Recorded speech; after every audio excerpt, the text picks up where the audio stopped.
Lunedì porterò la legge quadro sull'autonomia in Consiglio dei Ministri. L'ha annunciato il ministro degli affari regionali Francesco Boccia dopo l'approvazione dell'accordo nella conferenza Stato-Regioni tenutosi a Roma con i vari governatori, tra cui il presidente Zaia.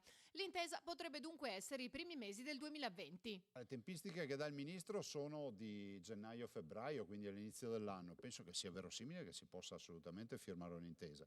Le ricordo che noi abbiamo presentato la nostra bozza di intesa ancora mesi fa, è una bozza di 68 articoli, per cui non c'è neanche da far fatica per scriverla. Zaia si chiede anche dove siano finiti ora gli esponenti pentastellati. Quando c'era il ministro Stefani, povera, che si è data veramente un grande da fare e ha attivato tutti i tavoli tecnici, ricordo che 3 volte al giorno c'erano 3 uscite differenti per parlare male dell'autonomia, del progetto di autonomia. Probabilmente hanno cambiato idea, folgorati sulla via di Damasco. Mentre sono in aumento le richieste da parte di molti altri presidenti di regione. E ormai potremmo dire che 17 regioni su 20 hanno avviato il processo di autonomia o ce l'hanno già come le 5 regioni autonome. Questo è la dimostrazione che non è assolutamente la secessione del nord, la secessione dei ricchi o altre boiate che ho sentito dire, visto e considerato che ci sono regioni del sud che chiedono autonomia. E a proposito di governatori, Zaia continua a risultare tra i più apprezzati con un punteggio pari a 66.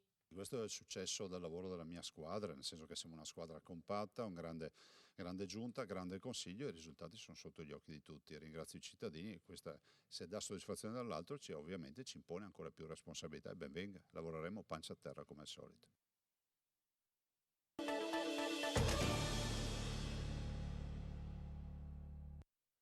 54 persone, una rete che gestiva un giro di estorsione e riciclaggio di denaro tra il Veneto e la Calabria, concluse le indagini preliminari dell'operazione Camaleonte che ha portato alla luce le infiltrazioni dell''ndrangheta a nord-est. 39 persone erano già state arrestate o indagate, a queste se ne aggiungono altre 15 dopo le nuove testimonianze di imprenditori veneti vittime di estorsione. I nuovi provvedimenti in tutta la regione, Padova, Venezia, Vicenza, ben 4 a Tezze sul Brenta, Treviso e Belluno. L'indagine era partita nel 2013 dalla provincia di Padova dopo il pestaggio e il tentato sequestro da parte dei fratelli Sergio e Michele Bolognino di Galliera Veneta ai danni di un imprenditore di Treviso. E proprio la città del Santo si conferma punto centrale dove la cosca cutrese del grande Aracri diramava i suoi tentacoli con la figura del calabrese Antonio Mangone di Legnaro. Tra gli sviluppi più importanti quelli che riguardano un imprenditore edile di Vigonza che ora è accusato di associazione a delinquere e di aver partecipato direttamente alle estorsioni. L'imprenditore che già era indagato in una precedente fase oggi risponde di 416 bis perché siamo riusciti a dimostrare come effettivamente partecipasse alle attività finanche estorsive dell'associazione, quindi partecipava in tutto e per tutto a quello che era l'attività dell'associazione, in questo caso di 'ndrangheta. Carabinieri e finanzieri hanno raccolto in questi mesi le testimonianze degli imprenditori vittime del sistema di estorsione. Nei loro confronti venivano messe in atto continue pressioni psicologiche, un metodo mafioso che una vittima paragona a quello di Al Capone. In un caso la moglie di un imprenditore in lacrime ha raccontato dei risparmi di una vita andati in fumo. Il marito ora ha problemi di cuore e lei combatte la depressione. Oltre alle estorsioni poi c'era anche la parte della pulizia del denaro illecito che veniva riciclato attraverso false fatturazioni.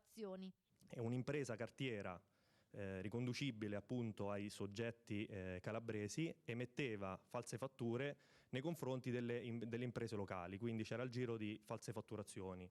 Il denaro contante si tramutava appunto in bonifici, quindi bonifici tra società, e il denaro era ripulito.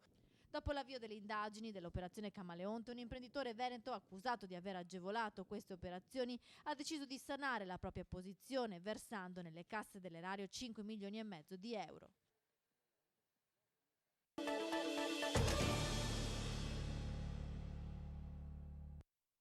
La presenza di denaro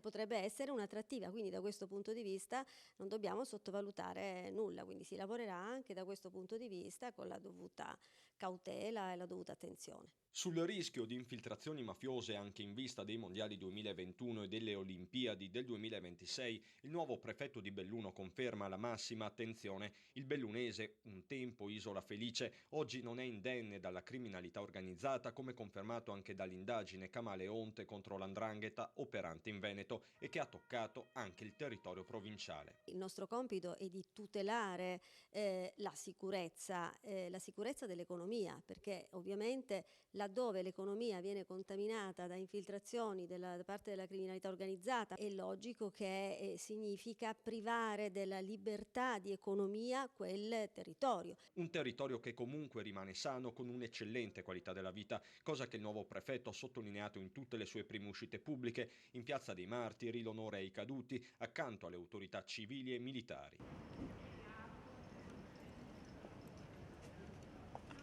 Coesione territoriale e istituzionale, attenzione alle fasce più deboli e a una popolazione che invecchia. Appena arrivata, il nuovo prefetto già lancia un messaggio chiaro. I cittadini del territorio di Belluno hanno assolutamente bisogno di sapere che c'è una squadra che è al loro servizio, perché noi siamo al servizio dei cittadini dello Stato e questo dobbiamo fare.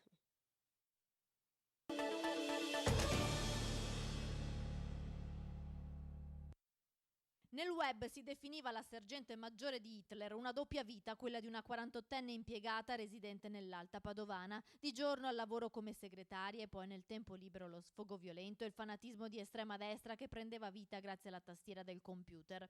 La donna padovana è una delle 19 persone indagate per associazione terroristica e apologia del fascismo, finita nell'operazione Ombre Nere, partita dalle indagini della Digos di Enna e approdata anche in Veneto. La polizia ha sgominato una rete di militanti di estrema destra che stava tentando di creare un partito filonazista. I contatti tra di loro avvenivano attraverso una chat chiamata Milizia e finalizzata all'addestramento di reclute. La 48enne cittadellese, che in passato aveva partecipato anche a manifestazioni di Forza Nuova, avrebbe avuto un ruolo al vertice all'interno del movimento, ovvero reclutava nuovi adepti e diffondeva ideologie xenofobe. In casa sua i poliziotti della Digos di Padova hanno trovato materiale per la propaganda, striscioni con svastiche e altri loghi antisemiti e numerose bandiere naziste. Tra i biglietti sequestrati alla donna anche uno con insulti contro il parlamentare del PD Fiano, promotore di un disegno di legge sull'apologia del fascismo. L'impiegata dalla doppia vita si riteneva insieme agli altri del gruppo appartenente al movimento denominato Partito Nazional Socialista Italiano dei Lavoratori. Attraverso un social network russo, dove appunto era conosciuto con l'appellativo di sergente maggiore di Hitler, incitava all'odio verso gli ebrei e alla violenza, utilizzava frasi a dir poco sconcertanti. Hitler è immortale, il nazionalsocialismo trionferà, scriveva la 48enne. Con lei in Veneto sono state denunciate altre 3 persone, una donna di Verona e una coppia di Vicenza. Noi sotto il profilo dell'attenzione nei confronti degli estremismi siamo sempre molto attenti, quindi sia nei confronti dell'estremismo di destra sia nei confronti dell'estremismo di sinistra. Nel caso in specie, voglio dire, era un'indagine che coinvolge un'altra procura, che ha coinvolto più città, anche qui abbiamo avuto dei riscontri con dei sequestri, insomma poniamo a discussione la questura. Secondo l'inchiesta coordinata dalla Procura Antimafia e Antiterrorismo di Caltanissetta, alcuni degli accusati avevano anche fatto riferimento ad una disponibilità di armi ed esplosivi.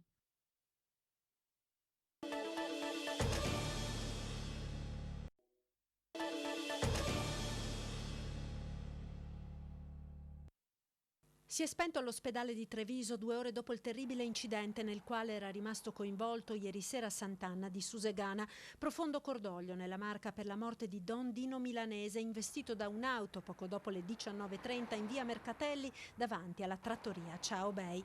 Il sacerdote stava attraversando la strada quando è sopraggiunta un'auto condotta da una 61enne di Susegana che, complice probabilmente l'oscurità, l'ha travolto. Subito soccorso, Don Dino è stato trasportato al Cafoncello, dove purtroppo si è spento qualche ora dopo. Don Dino Milanese, 84 anni, era attualmente vicario parrocchiale nelle comunità di Sarnaglia della Battaglia, Falsa di Piave e Fontigo ed era incaricato diocesano per il collegamento con il CEIS. Nato a Cordignano, ordinato nel 60 a Vittorio Veneto, Don Dino Milanese era un sacerdote molto amato ed apprezzato per la sua grande sensibilità, umanità e cultura. La notizia della sua improvvisa scomparsa è stata accolta con sconcerto e dolore da tutta la comunità diocesana. Con l'improvvisa scomparsa di Don Dino, sacerdote ma soprattutto amico, il nostro paese perde un importante punto di riferimento, afferma il sindaco di Sernaglia, Mirko Villanova. La sua presenza, la sua cultura, la sua empatia e la capacità di fare comunità mancheranno molto ai parrocchiani e a tutta Sernaglia della Battaglia. Intanto a Susegana monta la polemica per la pericolosità di quel tratto di via Mercatelli, già teatro di numerosi, troppi incidenti con morti e feriti. A maggio dell'anno scorso sulla strada maledetta perse la vita una ragazza di 18 anni. Nel 2015 un 58enne in scooter morì travolto da un'auto che entrava nel parcheggio dell'osteria. Qualche mese fa una coppia è rimasta gravemente ferita, ma la tragica lista negli anni è molto più lunga. I residenti sono esasperati e chiedono la messa in sicurezza della strada. Già qualche anno fa ne avevamo parlato col prefetto per la possibilità di installare dei rilevatori di velocità, però a quel tempo, nonostante le nostre istanze, c'era stata negata la possibilità. Adesso ritorneremo alla carica con ancora più forza per avere l'autorizzazione e poter magari fare un lavoro in compartecipazione con la provincia. Il comune di Susegana c'è. Poi per quel che riguarda quell'attraversamento pedonale, in collaborazione con la provincia sarà necessario mettere una pastorale. La pastorale è quella che illumina completamente l'attraversamento.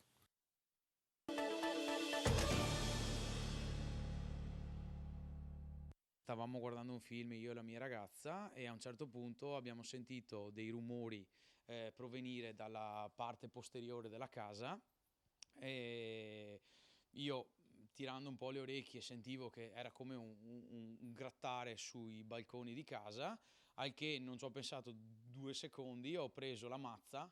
Ecco la mazza da baseball con cui quest'uomo di Roncade, che non vuole essere riconosciuto, si è lanciato alla rincorsa dei malviventi che, poco dopo le 7 di sera, hanno tentato di entrare nella sua abitazione attraverso questa finestra. Il giovane non ci ha pensato 2 volte e ha subito affrontato i ladri. Sono uscito dal garage, appena girato l'angolo c'erano 2 persone con un levarino che facevano leva sul balcone di casa e cercavano di entrare. Ne seguono scene da Far West, il faccia a faccia è teso, veloce, il roncadese brandisce la mazza e li rincorre. Li ho scoperti, mi hanno visto, li ho rincorsi per un pezzo di giardino con la mazza in mano, loro hanno scavalcato la rete, appena di là della rete mi hanno detto con accento dell'est, adesso non so identificare, comunque mi hanno detto è meglio che torni in casa. E io gli ho detto è meglio che ve ne andate velocemente. Impossibile però riconoscerli, l'uomo non ha con sé una torcia e poco prima i malviventi hanno strappato i fili dei faretti esterni, forse pensavano di agire indisturbati. Restano sequenze ad alta tensione vissute poco prima di cena in una zona poco fuori dal centro. In quei momenti non pensi a niente, pensi solo che stanno violando la tua proprietà, stanno mettendo le mani su qualcosa che non devono toccare. E quindi sono uscito proprio di getto, non ho pensato a nessuna conseguenza, in questi casi non pensi a niente.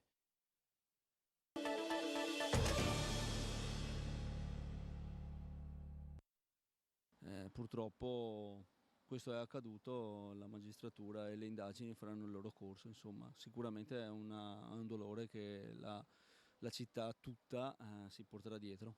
È evidente che vogliamo giustizia. Serve giustizia e chiarezza.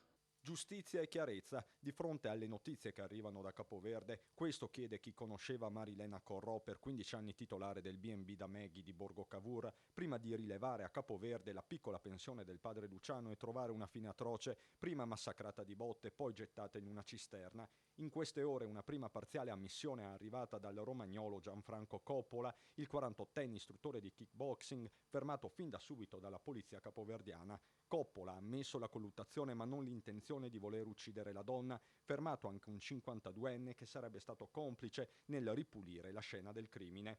La magistratura ha confermato entrambi gli arresti. Nell'appartamento di Coppola sono stati anche sequestrati PC, cellulare e della cannabis, il che confermerebbe anche il movente economico, e questo in attesa degli esami dell'autopsia che dovrebbe svolgersi in queste ore. Marilena spesso rientrava nella sua casa di Borgo Cavour, dove ci sono i figli e i fratelli, come conferma anche la sua parrucchiera Roberta, poco meno di 2 mesi fa, l'ultimo incontro. È venuta a farsi la piega e poi ha detto ci vediamo quando torno, io ho un'attività là in Africa, Capoverde, e poi praticamente abbiamo sentito la notizia e siamo rimasti malissimo. Ma lo shock per la morte di Marilena riguarda tutte le generazioni. Il fatto che ci sia stato ancora un femminicidio fa pensare, insomma, bisognerebbe far pensare alle persone su questo fatto.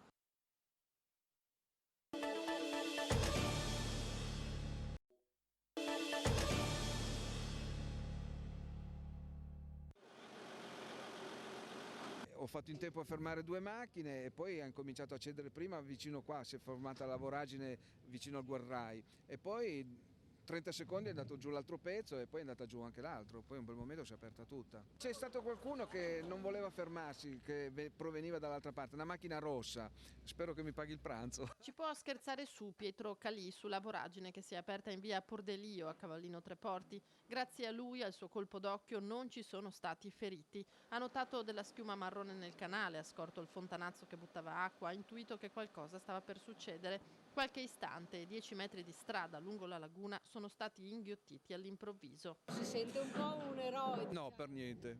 No, no, eroe per niente, no. L'episodio a luna di pomeriggio, località Ca' Ballarina, all'altezza delle intersezioni con via Passerelle e via della Fonte. Questa è una conseguenza degli eventi meteorologici che ci sono stati nei giorni e nelle settimane precedenti. È cominciata una piccola erosione, man mano è andata avanti fino ad arrivare a questo punto. Qui possiamo dire che i problemi sono derivanti dalle alte maree eccezionali che abbiamo avuto. Immagini di un cedimento stradale che si sommano a quelle arrivate in queste ore da altre zone d'Italia e che raccontano di un paese fragile in cui le emergenze si moltiplicano. Immediato in via Pordelio l'intervento del comune. I tecnici sono al lavoro per cercare di stabilire l'entità dei danni di cui si dovrà fare carico l'autorità competente e il provveditorato per le opere pubbliche. La strada rimane chiusa, difficile ipotizzare quando il manto stradale verrà ripristinato. La zona è stata intanto messa in sicurezza. Stanno cercando di tappare il buco lato laguna e di rinforzare gli argini del canale in modo che non venga completamente eroso. È un intervento provvisionale di emergenza e poi l'impresa so che sta facendo arrivare, d'accordo col comune ovviamente, delle palancole e un macchinario per installare delle palancole a chiusura della voragine che si è aperta. Un evento non preventivabile accaduto proprio nel giorno in cui il sindaco di Cavallino Treporti, Roberta Nesto, è a Roma a Palazzo Chigi per prendere parte al comitatone per la salvaguardia di Venezia e della sua laguna, con la ferma intenzione di portare a casa risorse per la messa in sicurezza anche del suo territorio comunale.